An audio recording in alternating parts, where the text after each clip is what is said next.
Satoru Gojo, the self-proclaimed honored one from Jujutsu Kaisen, and Ubel, the green-haired baddie from Frieren Beyond Journey's End. When these charming psychopaths clash, it won't just be someone's ego that gets broken. I'm the Super Noob, and it's my hobby to analyze their weapons, armor, and skills, and find out who would win a death battle.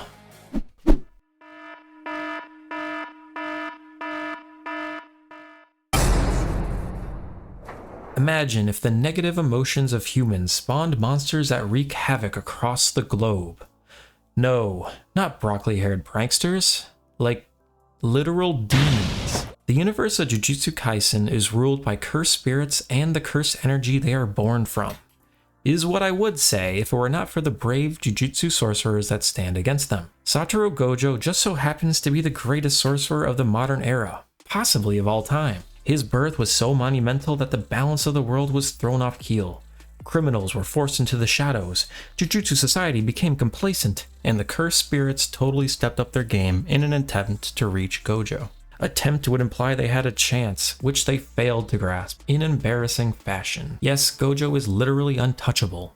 This is due to his ability, Limitless, or at least the neutral application of it. Most sorcerers are born with unique curse techniques that are literally etched into their brains. Gojo just happened to get the most broken combination of powers around. Limitless is divided into different applications based on the mathematical concept of infinity. Blue is the amplified version of Limitless, which creates negative space, attracting all to it. This not only pulls enemies towards its focal point, but can effectively teleport Gojo to wherever he needs to be. Red is the reversed application of Limitless, pushing away anything Gojo wants. But the real star of his kit is Infinity, or the neutral application, which stops all attacks thrown at Gojo by slowing them down infinitely, effectively stopping them in their tracks. This power is absolute and on at all times. Gojo basically has Zeno's paradox as an all-encompassing shield. Well, it's not all powerful. There are ways to get around any curse technique. Domain amplification, CT nullifying curse tools, and everyone's favorite, domain expansions. By creating a barrier and locking you and your opponent in this new space,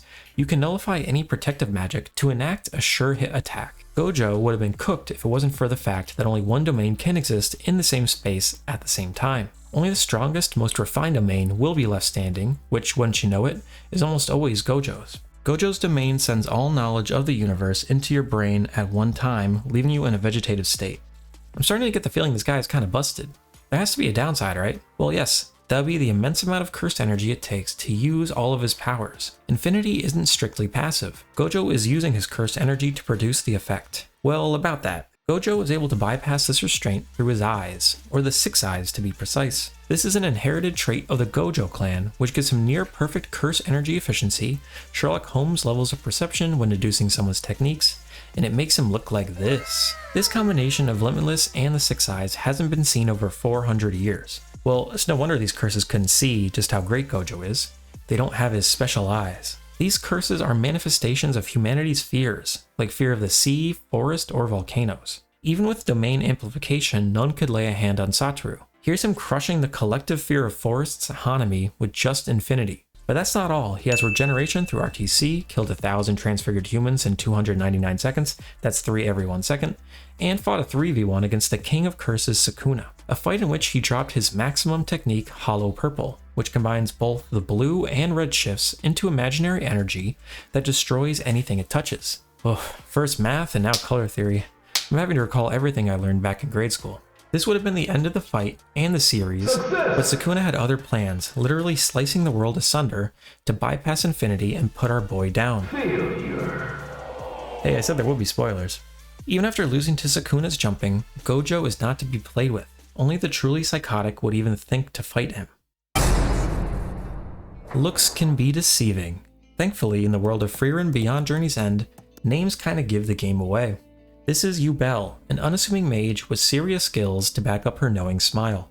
Ubel is introduced to the story as a third-class mage traveling to the city of Äußerst to take the first-class mage exam. This isn't your normal Scantron test, no. This is a contest where you risk it all in 3 grueling challenges meant to sort the wheat from the chaff. Ubel is a special case even in the world of mages and demons, holding a small yet effective kit meant for her true purpose in life, killing people. The magic system of Frieren is governed by the concept of visualization. A mage's affinity for certain magic is directly related to their personality and to their imagination. Those who hesitate to kill may naturally develop a spell that incapacitates an opponent, for example. If they can visualize an event occurring, a mage can make it happen with the necessary skill and mana. This is essential to understanding Ubel's most fearsome attack, Razorkneel, a slash that can cut almost anything. These slashes are invisible and have a 5-meter range, but damn do they pack a punch. When trying to pass the second class mage exam, Ubel was tasked with making the first class mage move from this spot. Normally this would mean little to any mage worth their salt, but Berg was protected by the strongest magical cloak ever.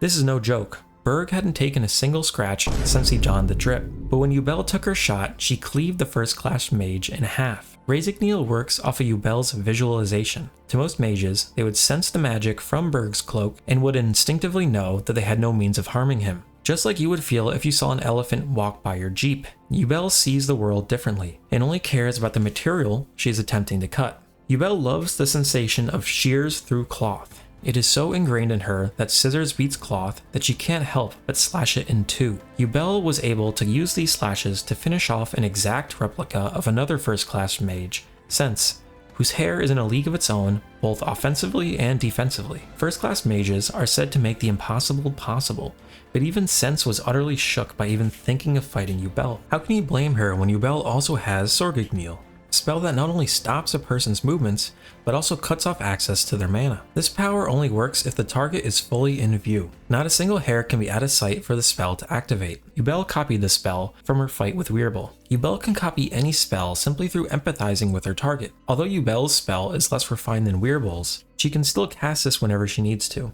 Ubel doesn't follow the conventions of magic, which leaves her foes at a loss when she simply ignores their super intricate defense with a strong cleave. To quote COD 4 Modern Warfare, if the enemy is in range, so are you. If you see this green-haired butcher, it's already too late. You're gonna catch this fade and not in the good way.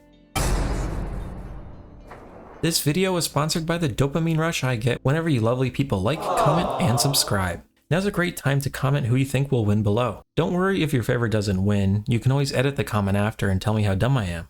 And maybe hit the subscribe button while you're down there. You have to pass the button to comment after all. Alright, the combatants are set. It's time for a death battle. そろそろ伯爵領の町が見えてくるかな。ジョーちゃん、いい杖だな。あれ？もしかしてまた盗賊？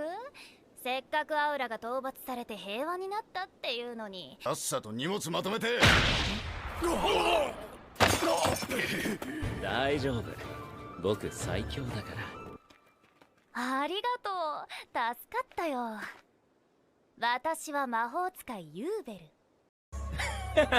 ル。大丈夫でしょ。だって君弱いもん。うん。一級魔法使いの試験を受けにね。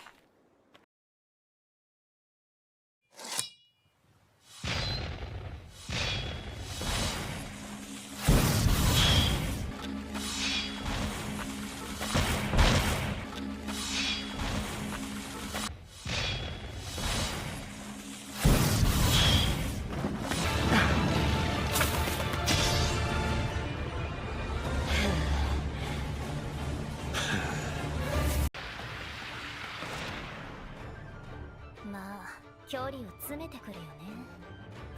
ソルガニールの発動条件は視界に全身を収めること。この勝負は先に距離を見誤った方が負ける。でもメガネ君はもう少し打ち解けてもよかったと思うよ。他にどんな魔法使えるの？そうだね。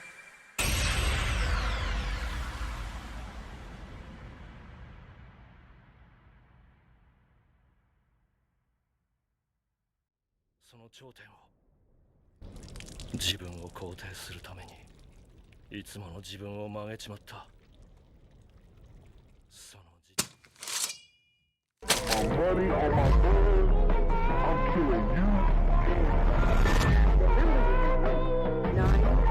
But would you lose? Nah, I did.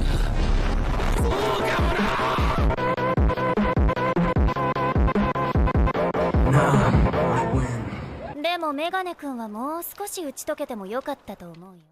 I am the one who... Nah, I'd win. Nah, I'd win. Nah, I'd win. Nah, I'd win.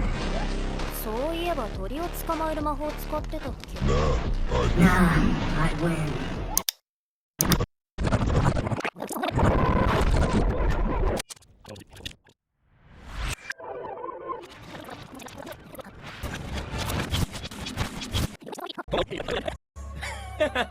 大丈夫でしょ。だって君弱いもん。うん一級魔法使いの試験を受けにね。領域展開、無料空所。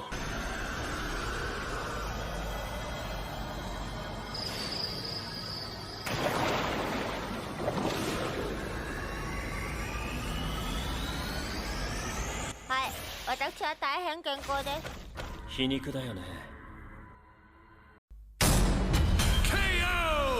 I got you in the first half, don't lie. People seem to think I'm this contrarian that just goes against the grain to piss people off, but I think we can all agree that Gojo wins here, right? Well, I would have thought that, if I didn't have the displeasure to stumble on some posts in the Frieren subreddit. This is not going to be a video hating on Frieren fans. I mean, I am one. It's more of a warning, so please hear me out. First things first, can Ubel cut Gojo? No, not at all. Infinity would stop the slashes like every other attack thrown at him. Cursed energy is like the legal system. A technique becomes law when active. Only those with blessings from birth, like domain expansions, can find loopholes in said rules. The magic in Frieren is more like an ever-evolving meta in a video game, where strats fall in and out of favor since everything has a counter. To bypass infinity, you need to slash an entire dimension, which Ubel can't visualize. She can't visualize cutting a streetlight, you think she's cutting the world, or she needs to have a sure hit attack. Thankfully, in the world of Frieren Beyond Journey's End, names kinda give the game away. Nigh unstoppable cutting magic. You can see them travel, they have a small range before fizzling out, get cancelled by other attacks, and get blocked by basic magic spells, and even simple metal poles. These slashes are not a sure hit attack. Second, could Ubel freeze him with Sorgendeal? No, Gojo is too quick and can literally teleport. She would lose sight of him the second the bell rings. But that's not fair, you say. Gojo is a narcissist who would look down at Ubel like he does for everyone he fights. You're kinda weak. Leading to his downfall. But this is a misconception. Gojo doesn't really underestimate his opponents. He just always fights beings who are strictly weaker than him. Kraft was able to see through Ubel's helpless demeanor, so it stands to reason Gojo with the 6 eyes could sense she was trouble. Funnily enough, it's actually Ubel who is the ego-driven character here, having lost nearly every fight she's in, except for Berg and Sense. Ubel is always running headstrong, willing to take on anyone. I mean, Ubel lost to Weirbull in their encounter, and that dude has the most padded record I've seen. Gojo only lost to people who he didn't know existed, and who mastermind plans to specifically take him out of the picture. The only time he lost a one-on-one, and I mean, it's more like a 3-on-1, was to the big bad of the show, and I mean, come on. He knew what was coming. Even if Ubel's slashes could bypass infinity, Gojo has taken hundreds of Sukuna slashes all at once and just healed through it. Ubel is a strictly worse version of One Finger Sukuna. She doesn't stand a chance. Frieren fans are just high on their own supply after getting one of the best anime adaptations we've had in years. Truthfully, you all need to take a step out of your heads. So many of these comments overthink what the show is telling them. This is not how her magic works. If Ubel can visualize something being cut, it is cut. Doesn't matter what it is. And she would be cutting the person themselves. Infinity would get ignored in the same way Sukuna did with the reality cut. And the cloak was not really just some strong defensive magic. Ubel cutting through it was a divine feat akin to starting a fire underwater. I'm not mad or anything, but come the fuck on, bro. Are we watching the same show? You are missing the point of the scene entirely. There are both in and out of universe reasons why this scene is shown to us. The test against Berg is there to show the mental instability of this girl and how it manifests into insane feats of magic. Ubel's connection to her sister runs deep, but this cherished childhood memory is corrupted and entwined with her insatiable bloodlust. Ubel is a special little dum-dum who loves the sound scissors makes when you just glide. What was I saying? Oh, right. Ubel's slashes aren't meant to be dissected so granularly. She can cut through any enchantment, like mana woven into clothes or hair, but gets blocked by any material you can't traditionally cut. But that doesn't matter. Why is Ubel even in the story at all? Oh, so you say it's to be a fun, interesting character who brings in sex appeal? Wow, yeah, no, I mean, that's right. But it's not just that. I'm not a creative, so take my word with a grain of salt. But it doesn't matter how cool and full of depth your character is if you can't answer the simple question of, how does this character add to the themes, plot, and message of the show? Ubel is meant to make good on a claim set up earlier in the arc and to add to the concept of visualization. Towards the end of the first round of the first class mage exam, Frieren says even she can envision defeating a mage that manipulates water in the rain. Now, I couldn't be the only one who found this claim dubious when I first heard it, right? This chick is making centuries-old demons rage quit life, but she thinks she could lose to this cinnamon roll? That's obviously bullshit. But then we come to this scene and are shown that being a no-name means little in this world. A third-rate mage can take down the most gifted among them if they possess the right mind and skill set. The author drives this message home at the end of the arc, when Frieren gets blindsided and nearly murked by this teacher's pet. The show has been waving big flags in your face over and over again, that everyone is a threat. The end of the first season is a line in the sand. From here on out, everyone is a target and anyone can be a victim. There are no power levels in this show. It doesn't matter how strong your mana is,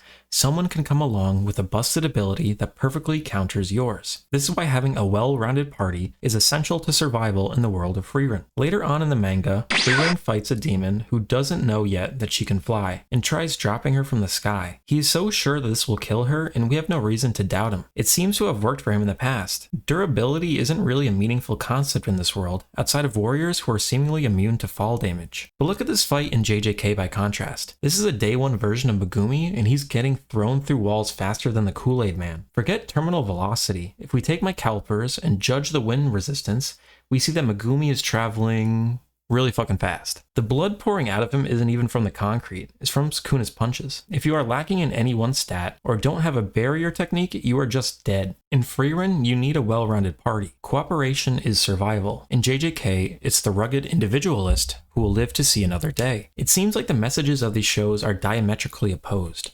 Surely one must be more valid than the other, but it depends what kind of story you're trying to tell. JJK is a story about powerful beings that shape the world around them. To be a Jujutsu sorcerer is to forgo your humanity. Sorcerers are not afforded human decency and are placed outside the traditional systems of justice and karma. To fight a cursed spirit and win is to prove you are more of a monster than it. They use the very energy that these spirits are made of to fight them. JJK is filled with Ubermensch who transcend humanity. Their very existence leaves both figurative and literal scars in the world around them. Frieren, by contrast, is a human story. The real movers and shakers in this world are humans. Demons and elves may live longer, but their impact is not felt, like with Flamme or even Himmel. Both Frieren and Sire failed to make an impact in the world until they were changed by these characters.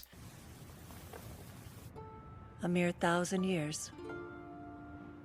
That is when the era of humans will arrive. They will surely overtake us.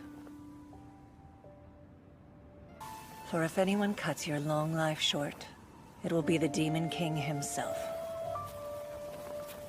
Or it will be a human mage. Frieren managed to do something Siri never could by defeating the Demon King, because she fights for peace. Siri is too war-hungry to visualize a world without them. But even though the Demon King was killed recently, it's rare to see anybody recognize Frieren. We are shown how stories of ancient heroes are lost to time. Compared to stories of Sukuna, the story of Himmel the hero may as well have been a castle made of sand, finished right before a high tide is coming in. My childhood was dominated by tales of Himmel the hero. But the village elders were never as interested in those stories of swords as I was.